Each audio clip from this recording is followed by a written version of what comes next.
Ahoj, zdravím vás u dnešního videa. Na co se dneska podíváme? Dostal jsem dotaz, jak jsem vyráběl stojánky na stůl, které jste mohli vidět u mě na Instagramu. Jsou to tady ty stojánky s logem gymnázia a tou zlatou hvězdou a číslem. Je to teda stojánek na stůl reprezentačního plesu gymnázia s označením stolů. A já jsem si říkal, než odpovídat na ten jeden dotaz a vlastně vysvětlovat, jak se ten stojánek vyrábí, tak jsem si říkal, že na to natočím video a ten návod bude pro všechny. Takže se teď na to podíváme, jak takovýhle relativně jednoduchý stojánek nakreslit a zkusíme si ho nakreslit ve dvou programech, v Tinkercadu a ve Fusionu 360. V obou dvou je to velice jednoduché a bude to rychlé. Začneme tím Tinkercadem, tak pojďme na to. V tomto videu nechci úplně vysvětlovat začátky Tinkercadu, na to se podíváme ještě v jiných videích. Chtěl bych potom udělat nějakou sestavu, jak vlastně začít s Tinkercadem, jak vůbec začít kreslit a základy ovládání tady toho programu. Dneska už budeme muset nějaký ty základy k tomuhle z toho trošičku znát. Tak, začneme tím jehlanem, který si z pravého menu vybereme a máčkneme si ho na pracovní plochu.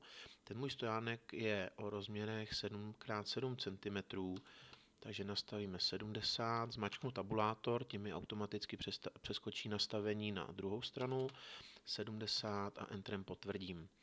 Tak, teďko si vytáhnu, nastavím si výšku, takže na špičce toho jehlanu ten čtvereček označím a já tam mám 5 cm, takže nastavím hodnotu 50. A mám takhle připravený ten stojánek, ten jehlan a teď na něj potřebujeme dostat to logo. Logo já jsem si připravil už ve 2D a uložil jsem si ho do formátu SVG, takže teď si ten soubor naimportuju, já ho mám ve velikosti 3x2 cm to logo. Takže si ho dám naimportovat, počkám, až se mi tady objeví někde. A tak, tady ho máme a teď se ho pokusíme dostat na tu jednu stranu. Já si ho zmenším a dám výšku 2 mm. Tak a teď jde o to, o kolik já ho musím otočit, aby mi krásně sedlo tady na tu stranu. Takže jednoduše si to spočteme, já si tady k tomu vypůjčím program Fusion 360, kde si to rychle načrtneme. Spodní strana je 7 cm, ale my budeme potřebovat jenom polovinu, takže 35 mm.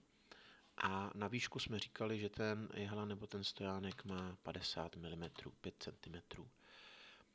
Tak, teď si ty dva body spojím a zjistím si, jaký úhel mi tady svírají ty dvě strany. Vidíte, že to je 55 stupňů. Takže se vrátíme do Tinkercadu a já už jsem si přednastavil to logo v té velikosti, ve které se mi bude hodit na ten můj stojánek. Takže ho mám připravený v té velikosti přibližně 2x3 cm, vidíte 21 a 29,9. Takže už nepotřebuji teď upravovat velikost toho loga a tady nahoře, teď když si ho označím, dám ho do výběru to logo, tak jsou tady takovéhle dvě šipky do stran, kde já můžu nastavit sklon toho objektu. Takže já si tam takhle nastavím. 55 se mi tam nenastaví přímo tím otočením, takže já to tam vypíšu 55, potvrdím Enter a vidíte, dostal jsem ten správný sklon, který potřebuju. Tak, jenom jak se pohybovat, když tak ještě v Tinkercadu tlačítko Shift, přidržím na klávesnici levé tlačítko Shift, na myši držím pravé tlačítko a můžu si takto pohybovat s tou pracovní plochou. Když tlačítko Shift pustím a používám pouze a držím pravé tlačítko myši, tak se mi takhle s tou pracovní plochou dá otáčet, můžu s těmi objekty, nebo mám lepší náhled na ty objekty. Takže já si to takhle nastavím, abych viděl krásně z boku na to logo a teď tady tou černou šipkou vytáhnu si ten objekt takhle nahoru a dám si ho do té výšky, kde budu potřebovat. Tak, třeba takhle může být. Označím oba dva objekty. Jehlán, přidržím tlačítko Shift a zmáčknu ještě na to logo. A nahoře v pravé nabídce je tam zarovnat, nebo můžete zmáčknout na klávesnici tlačítko L, klávesu L. A já si tady teďko takhle jenom to logo zarovnám, máčknu na ten středový černý puntík tady dole uprostřed, a aby se mi to logo krásně zarovnalo na střed té strany. Tak, Escapem zruším. A teď vidíte, že mi to logo nedoléhá, já se přiblížím kolečkem, nedoléhá mi na tu stranu. V pravém dolním rohu já si nastavím, tady je krok a na začátku je tam nastavený 1 mm, skáče to potom po velkých krocích a můžu takhle jednoduše, musím si označit pouze to logo, nesmím mít označený ten jehlán a takhle zkusím se přiblížit tomu jehlanu, ale stále vidíte, tam je mezera. Poznáte to, že ten objekt je dokola označený tou tyrkysovou barvou. Já si teď ten krok vpravo dole nabídce nastavím na 0,1 mm a na klávesnici šipkou doleva budu takhle postupně malinko poskakovat, až vidím, že mi na té levé hraně toho loga zmizela ta tyrkysová barva. To znamená, že už se mi dotýká toho jehlanu a až to potom spojím, tak ten objekt bude pěkně k tomu přilnutý. No a takhle mám vytvořenou jednu stranu a teď už nám zbývá pouze si to logo nakopírovat a dát ho na ostatní strany. Takže mám označené logo CTRL-C, CTRL-V. Nahoře teď si ho nechám jenom zrcadlit, klávesová zkratka M, dáme zrcadlit a já si ho otočím takto na druhou stranu. Teď si ho sem přetáhnu a potřebuji ho ještě jednou zrcadlit a otočit do toho správného směru. Tak, Escapem označím si logo, označím si zase jehlán, L-ko, trošku se odzoomuju, zarovnám na střed a teď už si zase jenom dorovnám, aby mi to logo sedělo krásně na tom jehlanu. Takže jenom takhle levým tlačítkem, levou šipkou na klávesnici. Tak, tyrkysová barva mi tam zmizela z té strany, takže už vím, že se logo dotýká toho jehlanu. A já to trošku zkrátím, úplně stejně bychom teď postupovali na ty dvě další strany. Jo, CTRL-C, CTRL-V a tady teďko bych si to logo pomocí těch dvou šipek zase o 90 stupňů bych si ho otočil, nastavím si 90 stupňů, Enter, jo, logo se mi otočilo a budu postupovat zase teďko stejně, zarovnám to stejné CTRL-C, CTRL-V, teď se mi tady objevilo někde uvnitř, ale to nevadí. A poslední, co tam vlastně budeme potřebovat do toho stojánku udělat, tak je ze zhora otvor potom proto, aby jsme tam mohli nasadit tu hvězdu s tím číslem. Takže vezmu si tady takhle krychličku a teď budu potřebovat rozměry, abych správně potom a jednoduše zandal tu hvězdu, která bude vlastně na nějaké tyčce vytištěna. Já jsem tam měl nastaveno 2,3 mm a 2,3 a ta tyčinka potom má rozměry 2,1 a ona krásně zapadne potom tady do toho otvoru. Záleží na nás, jestli budeme chtít, aby ten stojánek měl otvor i ze spoda, aby byl celý průchozí. Teoreticky to není špatná varianta a nastavíme si teda tady výšku 50. Přesunu si ho tady takhle přibližně do prostředka a teď mám ho označený. Tu díru a označím si jehlan a dám zarovnat a zarovnat na střed.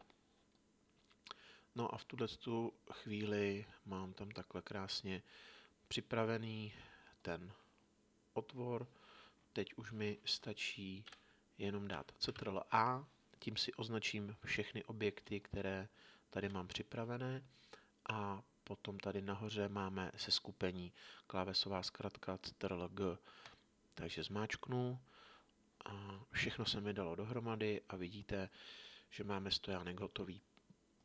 Pokud byste tady ze spoda nechtěli ten otvor. I když si myslím, že to je lepší ho tam mít, protože kdyby se vám potom nějakým způsobem tam ze zhora ta tyčinka, kterou tam budete vsouvat s tou hvězdou, zasekla, tak je možnost potom takhle ze spoda ji třeba něčím z toho vyšťourat, vyndat.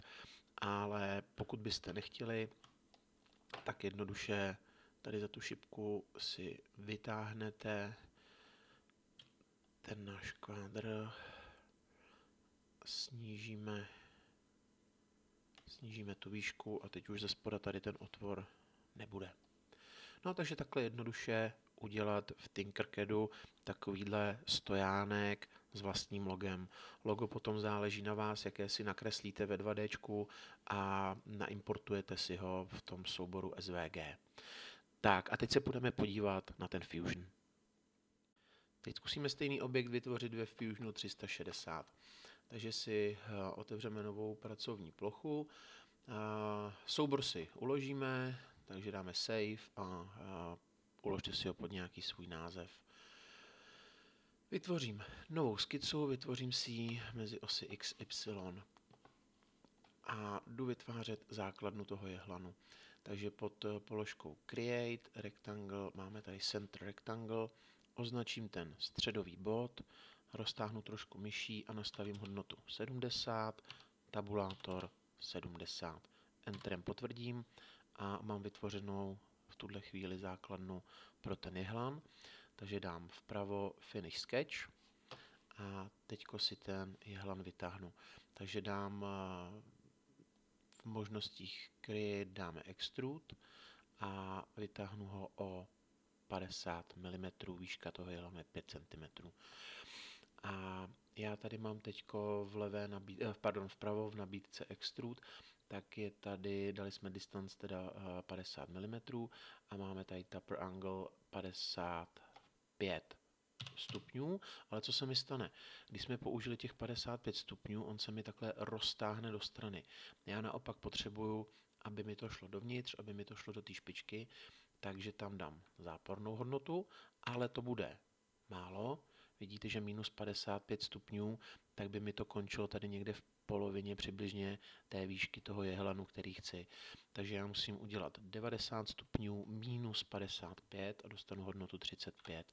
Takže nastavíme minus 35 stupňů a to už je ten jehlan s tou výškou, kterou my teď potřebujeme. Takže dám OK a máme vytvořený ten jehlan. Teď tam potřebujeme dostat to logo. Logo jsme si teda vytvořili ve 2D a teď ho teda naimportujeme tady do Fusionu. Já si označím jednu stranu, na kterou budu to logo poprvé importovat. Takže si takhle označím ten jeden trojúhelník a záložka Insert a máme tady Insert SVG.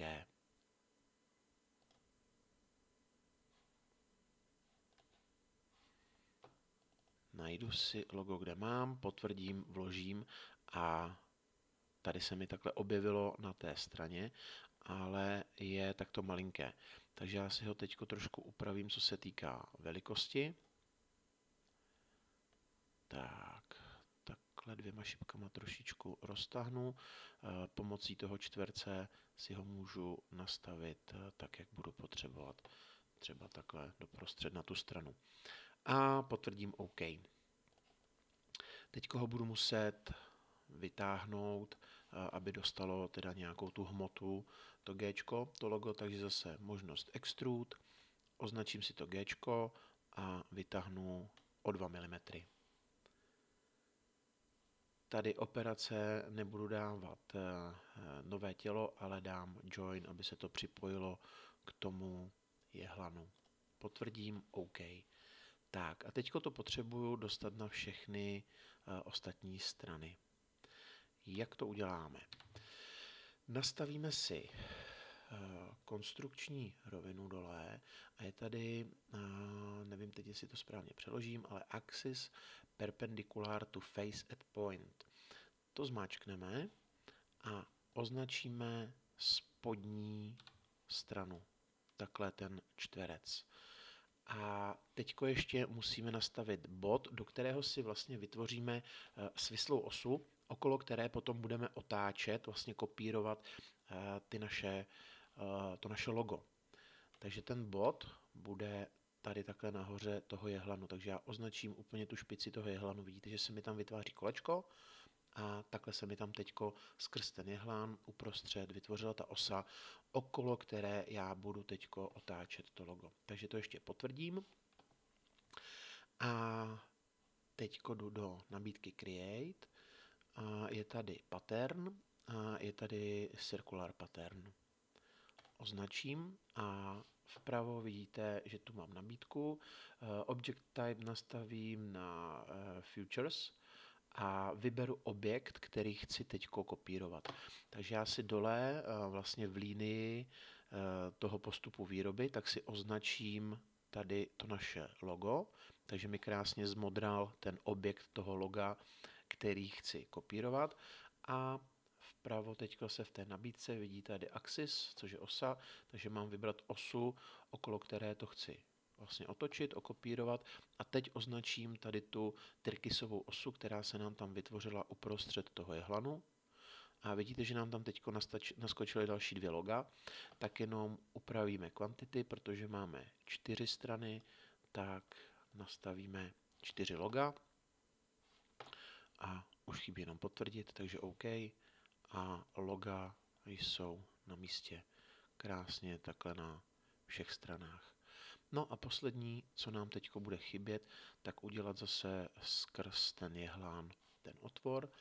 Takže já si v levé tady té nabídce bodies, já si nechám to tělo schovat a otevřu si Sketch 1, dám editovat přes pravé tlačítko Edit Sketch a teď si tady vytvořím zase přes možnost Create, Rectangle, Center Rectangle a vytvořím si tady 2,3 mm, tabulátor 2,3, odentruju, Finish Sketch a dám si teď ten sketch zobrazit, vyberu